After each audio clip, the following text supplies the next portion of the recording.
How's it going, everyone? My name is Sean Millette, and in today's video we're going to talk about what it is like eating food in the military. It's very different if you have not joined the military up to this point, or you have just recently joined. There are lots of misconceptions that go around about what it's like to eat food in the military and meal times and just a whole lot of different stuff. So my job here is to kind of clarify some of those misconceptions, hopefully answer any questions you might have about that.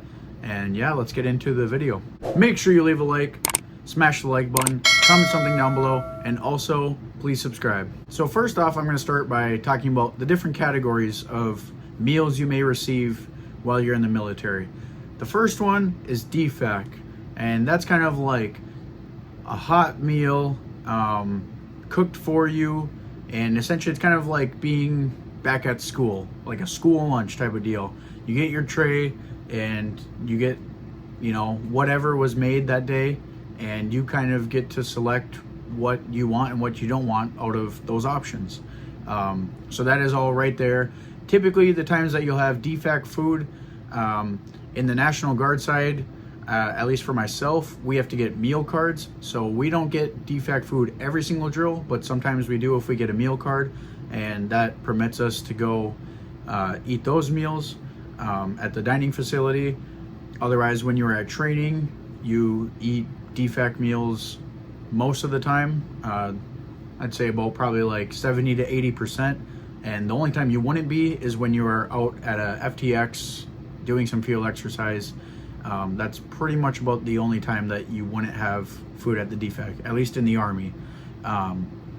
And then, let's see, active duty side, from what I know, I'm not active duty, but from what I do know, I believe DFAC is provided to you, funded for you, and soldiers can choose to go to the DFAC. Otherwise, they can go somewhere else on post, I believe, for lunch and get whatever they want, but then they're spending their own money. And that is the same in the National Guard. I know they highly encourage people in my unit to use those meal cards, because if they realize that people aren't using them, we're less likely to get them in future drills or future months. But I mean, in Minnesota, we have a couple places on base there where, sometimes the other food sounds a little bit better. So it's all about what you feel like doing. The second type of meal you are going to receive in the military is an MRE, which stands for a meal ready to eat. So if you don't know anything about MREs, I'm going to try and explain that to you. Maybe I'll throw up a little picture right here. An MRE is, I guess, I kind of call it like astronaut food. However, they probably get a little better deal. But it's like packaged. It's essentially a packaged meal that you can eat just about any time. Technically, they have expiration dates. There's candy inside. You can see the expiration. Geez, I can't talk. The expiration dates on those, but essentially they last a lot longer. They're stored in a brown bag, and they're really nice for field exercises. I say really nice because it's a little more convenient. You already have the food. You just bring it with you, and it's an entire meal in itself that, who knows, maybe weighs a pound, if even, I don't know, a pound or two. It's really light, so you can carry it with you in your rucksack or your assault pack, and so it's beneficial in that way for field exercises and different stuff.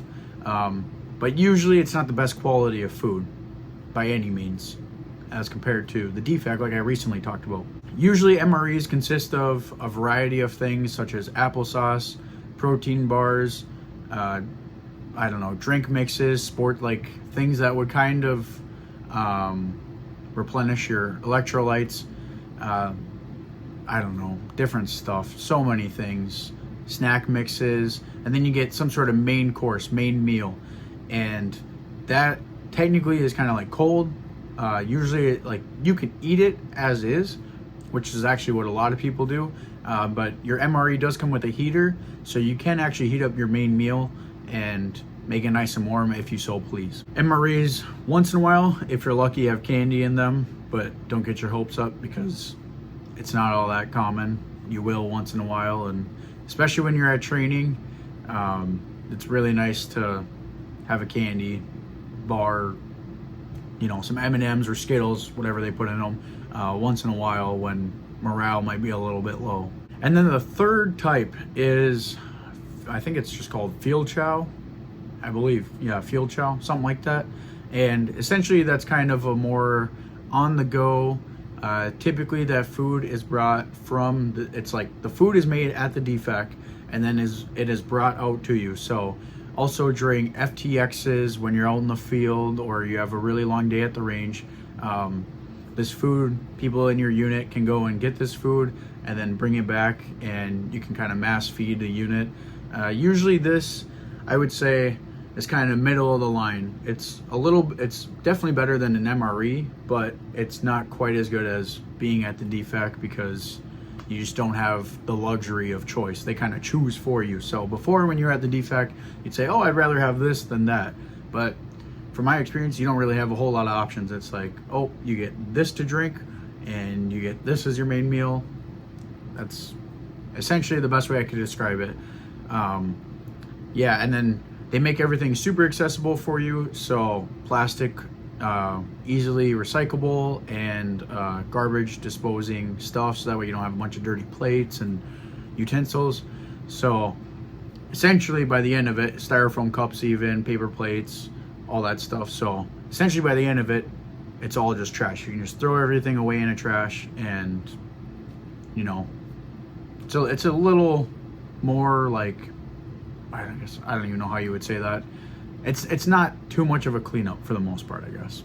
So yeah, from my experience, those are the 3 different categories of meals within the military, more specifically the Army itself.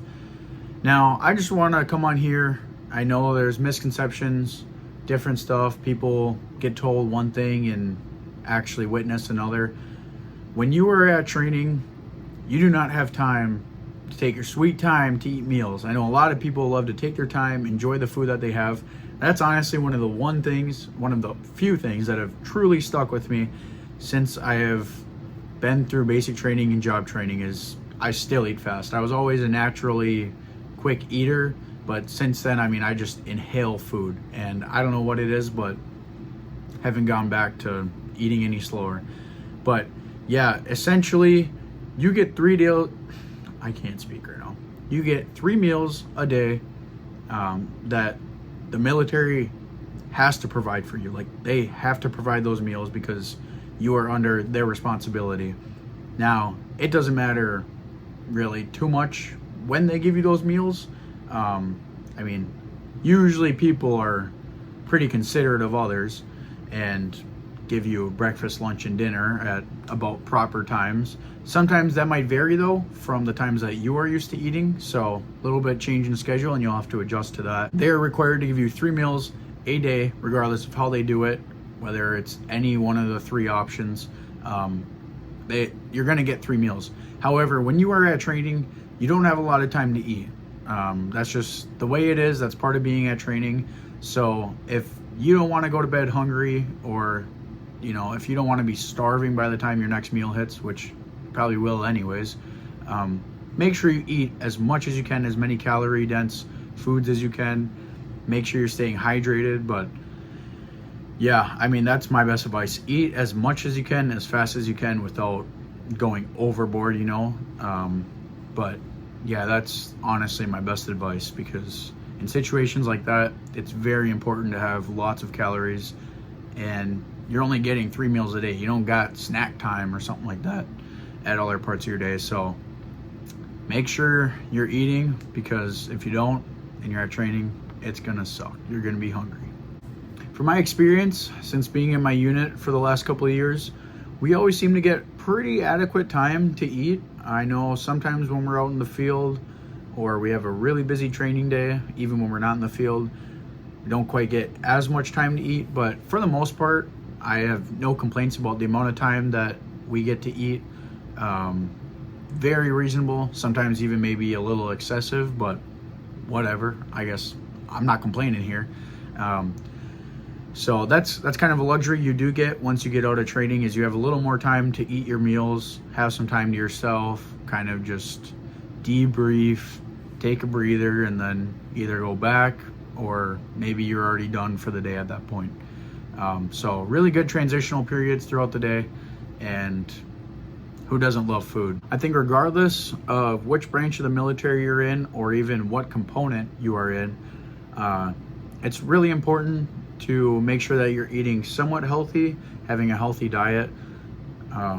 Obviously, as you get more freedoms, you're gonna wanna indulge on snacks and different stuff like that. But if you're eating junk food all the time, it's only gonna make your life that much harder. You're gonna struggle more on your PT test with weight gain, and if you have weight gain, then you're more likely to fail height and weight, and it's just kind of like a long list of things. So try not to let yourself go. Obviously, reward yourself once in a good while. Don't be afraid to eat sweet treats and stuff like that, but especially if you are active duty side, you know, make sure that you're giving yourself a good diet. I know on even drill weekends in the National Guard, we drink a lot of Monster, just energy drinks as it is, and you do have to be kind of wary about how much caffeine you're consuming and sugars and stuff like that, because if you don't, it'll catch up to you, and one way or another, it ain't gonna be good. So drink lots of water. That's really my best advice. But I mean, still at the same time, enjoy life. Treat yourself, like I already said, whatever. Anyways, guys, my name is Sean Millett. I hope you enjoyed this video. Peace out.